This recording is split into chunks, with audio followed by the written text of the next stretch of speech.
सियासी जो माहौल है शहर का, वो अब एक नए इसके ऊपर जा रहा है ऐसा।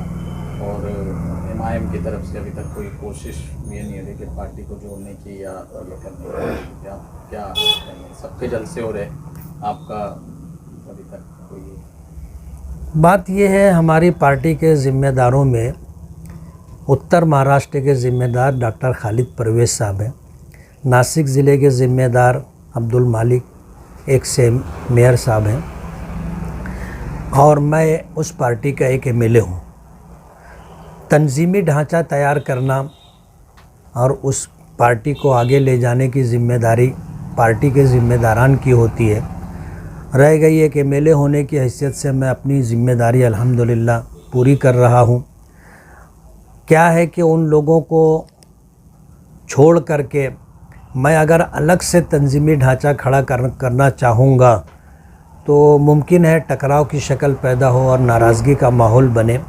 इसलिए मैं भी ये सोच रहा हूँ कि एक ज़िम्मेदारी मेरी एक एमएलए होने की है और एक ज़िम्मेदारी एमआईएम से जुड़े हुए होने के नाते पार्टी के तय मेरा कुछ न कुछ कर्तव्य बनता है। इस ताल्लुक़ से मेरी जो पार्टी के ज़िम्मेदारान हैं, महाराष्ट्र के सदर इम्तियाज़ जलील साहब और कारगुज़ार सदर डॉक्टर अब्दुल गफ़्फ़ार कादरी साहब, इन लोगों से मैं राब्ते में हूँ। और सूरत हाल ये है कि अभी इलेक्शन जो आ रहा है ये पार्लियामेंट का इलेक्शन है, पार्लियामेंट का इलेक्शन है, और माहौल ये बता रहा है कि विधानसभा और पार्लियामेंट का इलेक्शन साथ में नहीं होगा। विधानसभा इलेक्शन जो है वो अक्टूबर में जाएगा, और अभी 2 रोज़ पहले की जो इलेक्शन कमीशन की तरफ से बयान आया है कि पार्लियामेंट इलेक्शन अपने वक्त पर होगा, पहले नहीं होगा। पिछला पार्लियामेंट इलेक्शन जो है उसका ऐलान 10 मार्च को हुआ था, तो अभी भी 10 मार्च को ही होगा। और इलेक्शन कमीशन की तरफ से भी ये बात आ चुकी है कि हम लोग विधानसभा और लोकसभा ये दोनों इलेक्शन साथ में नहीं कर सकते।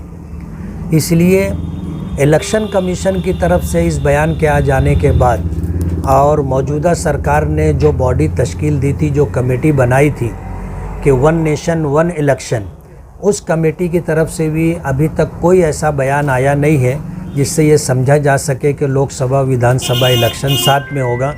इसलिए हम ऐसा मान के चलते हैं कि विधानसभा इलेक्शन जो है ये विधानसभा इलेक्शन अपने वक्त पर होगा, लोकसभा इलेक्शन अपने वक्त पर होगा। और अभी कल के अखबारात में ये ख़बर आई कि ओबीसी को लेकर के कारपोरेशन इलेक्शन के तय जो फ़ैसला आया है, बल्कि यूँ कहना चाहिए कि जो बहस होनी थी वो बहस हुई, और आइंदा तारीख़ इनको 4 मार्च की दे दी गई है। अब 4 मार्च की तारीख़ मिल जाने के बाद जाहिर बात है पार्लियामेंट इलेक्शन होगा, उसके बाद फिर विधानसभा होगा और फिर कारपोरेशन इलेक्शन होगा। मालेगांव में जो सियासी पार्टियां हैं ये रह करके सरगर्मी बताती हैं, मैदान में आती हैं और कुछ जलसे जुलूस वगैरह लेते हैं, उसके बाद ठंडे बैठ जाते हैं। ये कई मर्तबा हो चुका। और मेरा ऐसा मानना है कि जिस दिन से मैं बाहर निकलूँगा सबके खर्चे शुरू हो जाएंगे, सबके खर्चे शुरू हो जाएंगे। मैं अपनी पार्टी के ज़िम्मेदारान डॉक्टर खालिद परवेज़ साहब और अब्दुल मालिक एक से एमएलए मेयर साहब से मैं बातचीत करूँगा। बातचीत करने के बाद और पार्टियों को देख करके हम लोग अपना प्रोग्राम नहीं बनाते। हमारी पार्टी की अपनी पॉलिसी है, और वो पॉलिसी ये है कि हमको ऊपर से जैसा आदेश मिलेगा उस आदेश को लेकर के हम लोग चलेंगे। आप देख लो, मालेगांव ही नहीं पूरे महाराष्ट्र के अंदर एमआईएम के ताल्लुक़ से कोई सरगर्मी नहीं। अगर कोई ये समझता हो कि हम मालेगांव में खामोश बैठे हैं तो ऐसा नहीं है। हमारी पार्टी एक पार्टी है, उसकी अपनी पॉलिसी है। जिस दिन हमको पार्टी के बड़ों की तरफ से आदेश मिलेगा उस आदेश का हम पालन करेंगे, और पार्टी को ले करके हम कैसे आगे बढ़ सकते हैं इस ताल्लुक़ से हम लोग अपना प्रोग्राम डिक्लेयर करेंगे।